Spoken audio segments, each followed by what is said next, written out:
What's up, Marvel Snappers? Today we have a new featured location, Vibranium Mines. When you play a card here, shuffle 3 Vibranium into your deck. Now, Vibranium are 1 cost, 4 power cards that have the ongoing effect that they cannot be destroyed. Now, these are much better to have shuffled into your deck than, say, rocks, but something to consider is that if your deck is very synergistic and requires you to draw combinations of cards, then filling your deck with too many Vibranium may be a bad thing. Also, for those of you that don't know, featured locations appear in 40% of games, so while you'll see this frequently, you won't see it all the time, and you still need to be able to win outside of this location appearing. Now, some of the cards that we can leverage with Vibranium are Khazar, who gives 1 cost cards plus 1 power, so we can actually buff up our Vibranium this way and make our Vibranium stronger than the opponent's.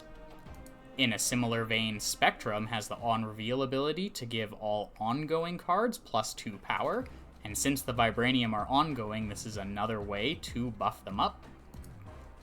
Another interesting card to consider is Moon Girl, who duplicates your hand, and if you've already drawn a few of the Vibranium that you played earlier, you'll get multiple Vibraniums that you can play onto the board for a large power swing.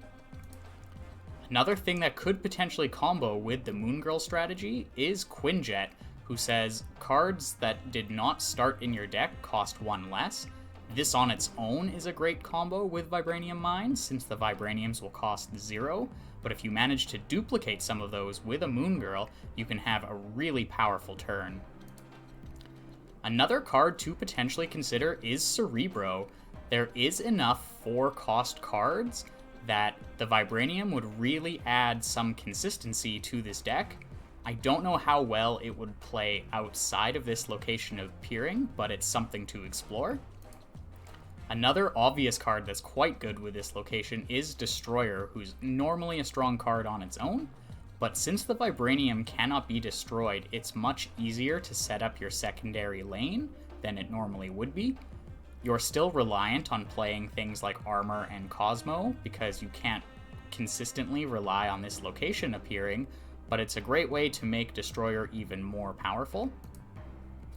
Another way to approach this location is to counter it, and if you've noticed that your opponent is playing into it and hasn't committed a lot of their Vibranium, Wave can be an amazing way to shut them down on the final turn.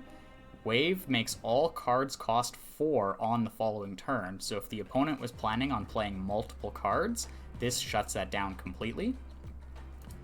Another avenue to disrupt Vibranium is to just fill your opponent's board with junk, and Green Goblin on reveal flies to your opponent's side of the board and gives them a -3 body.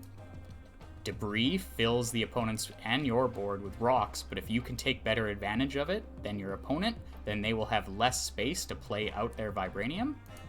And in a similar vein, Viper moves a card from your side of the board to the opponent's, and if it's an unexciting card, that's 1 less space they have to work with, and easier for you to come up over your opponent. I hope that gave you some ideas of what to start brewing with for this new location. As a reminder, this will last for the next 2 days, so take advantage of it while you can. If you enjoyed the video, don't forget to like and subscribe, and I will see you in the next one.